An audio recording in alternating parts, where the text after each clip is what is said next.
Magandang hapon sa inyong lahat mga ka-farmers. So sa hapong ito, share ko lang po sa inyo ang foliar fertilizer na ating ginagamit din sa ating kamatis na nag-umpisang na mulaklak. Okay, so bago natin umpisahan ang pagbahagi po ng konting kaalaman mga ka-farmers patungkol po sa paggamit ng mga fertilizers sa nag-umpisang namumunga, may lit na bunga, may mga bulaklak. Mega love shoutout po tayo. Mega love shoutout muna tayo sa ating mga new subscriber. Okay. Mga FW nating mga subscriber. Mga viewers natin dyan na mahilig sa ganitong usapin about farming. So pag dumaan sa yung wall ang video na to, hingin na lang po ako ng isang favor sa inyo. Huwag naman yung kalimutan nyo. Paki-subscribe naman po kung pwede lang. At magustuhan nyo, paki-like and comment. At saka paki-share lang po mga ka-farmers para marami tayong masira ng kunting kaalaman po sa pagpa-farming. So yun siguro mga ka-farmers ang hihingiin kong favor sa inyo na paki-share na lang po sa ating live. So yung kamatis natin mga ka-farmers, may nagtanong pa din kung tinatalian ba natin lahat ng mga sanga. Yes po, tinatalian po natin mga ka-farmers. Kasi pag hindi natin tatalian mga ka-farmers ay bumagsak po siya. So napakadaming tali. So magtali pa kami ulit din ng mga ka-farmers sa mga sanga na ating makikita.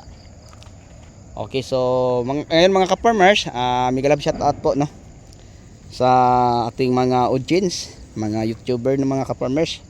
Napakalaki na po nila, tapos napakaliit natin. So thank you so much inyo. Pinapanood po nila ang ating mga video tutorial mga ka-farmers kasi iba din ang ating na-experience o natutunan sa pagpa-farming. Iba din sa kanila mga ka-farmers. Kaya pinapanood nila. Okay, so mega love shoutout po sa mga FW nating mga subscriber, mga yun subscriber, mga FW yung mga viewers. Maraming salamat po. Thank you very much sa inyong lahat. Okay, so ngayon mga ka-farmers, share ko lang po sa inyo. Sa ganitong edad, may foliar fertilizer po tayong ginagamit na makakatulong po para sa mabilisang pagbuo ng mga maliliit na bunga. Kasi pag ganitong edad, ang importante mga ka-farmers ay ang mga foliar fertilizer na available, ang mga potassium, calcium, boron at saka zinc at saka yung iba pang mga microelements. So yun po mga ka-farmers para mabunga, katulad ng ating nakikita dito, ang ating kamatis.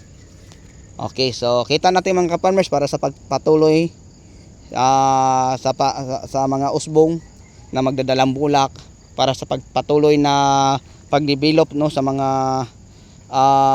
bulaklak, kung tawagin natin ay mga malit na bunga, ay mag-spray lang po tayo din ng mga blossom booster tulad ng Fitters na 945-15 at saka yung Green Acres. So yun po ang ating ginagamit din So alternate ang ating paggamit sa pag-spray din mga ka-farmers, yung blossom booster na Fitters na 945-15.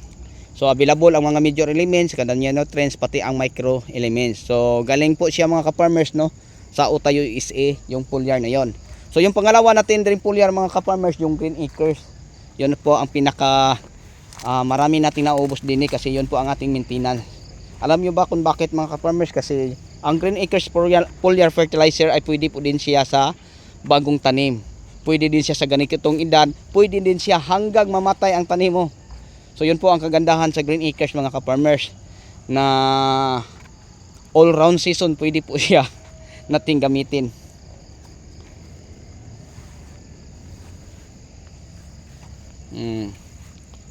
So para sa magandang usbong, may dalang mga bulaklak, tapos mabilis lang lumaki ang mga bulaklak, kung tawagin natin mabilis lang makabuo, kung tawagin natin ay mga mabunga at saka bunga.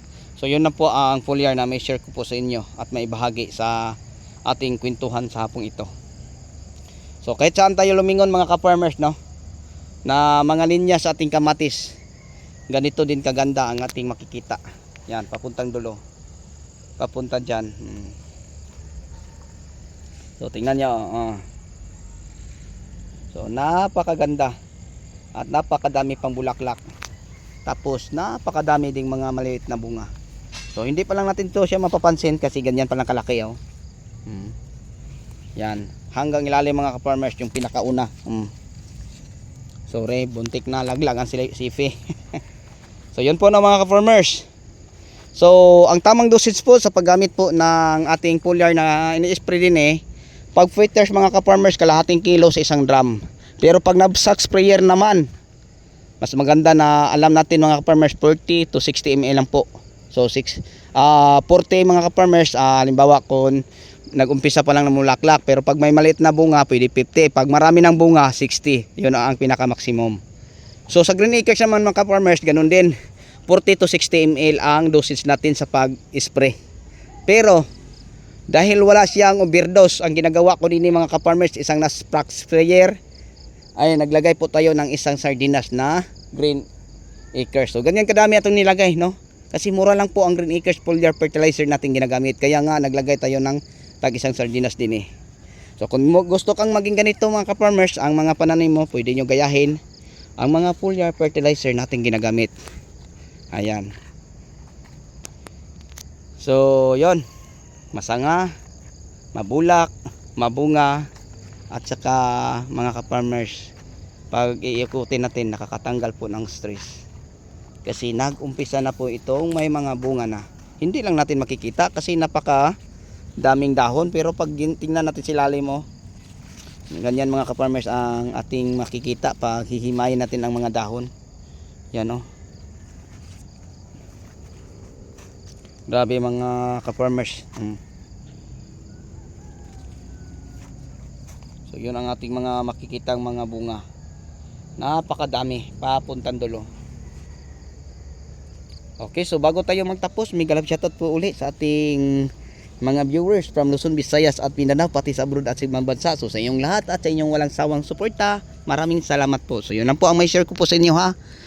Sa mga patungkol sa mga foliar sa ganitong edad, Peters na Blossom Booster 945-15 at saka Green Acres. Ang dosage ni Peters 40 hanggang 60. Ganon din sa Green Acres 40 ml to 60 ml. Powder si Peters, liquid din sa Green Acres. Okay, yun lang. Pero pwede mo mga ka-farmers, isang sardinas, isang knapsack sprayer, walang problema mga ka-farmers kasi wala naman siyang overdose. Yun lang po, hanggang dito na lang. Thank you, bye bye.